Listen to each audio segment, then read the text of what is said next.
एक नाबीना की आदत थी कि वो घर से निकलते हुए एक हाथ में लाठी और दूसरे हाथ में लालटेन पकड़ लेता।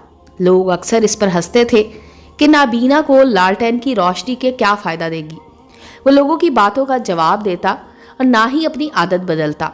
एक शाम घर वापस लौटते हुए चंद आवारा लड़कों ने उसे घेर लिया और आवाज़ें कसने लगे, बाबा जी, आप तो अंधे हैं, फिर ये लालटेन क्यों पकड़कर घूमते रहते हैं? नाबीना ने थक हार कर जवाब दिया कि लालटेन मैं अपने साथ अपने लिए नहीं बल्कि तुम्हारे लिए रखता हूँ। ऐसा ना हो कि बिनाई वाले हजरात की जद में आके मैं जान से हाथ धो बैठूं। इसलिए इस लालटेन की रोशनी से लोगों को याद दिलाता हूँ कि नाबीना मैं हूँ, तुम्हारी आंखें सलामत हैं।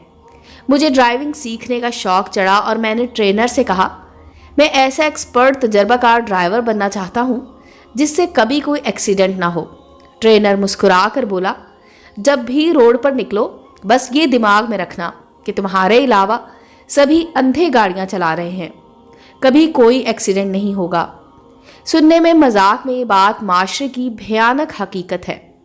इंसान तो बीना है पर इंसानियत नाबीना हो चुकी है। उम्मीद है दोस्तों स्टोरी अच्छी लगी होगी। चैनल को लाइक और सब्सक्राइब करें और बेल आइकॉन का बटन दबाना मत भूलें ताकि हर नए आने वाली स्टोरी का नोटिफिकेशन आपको मिल सके। मिलते हैं अगली स्टोरी के साथ।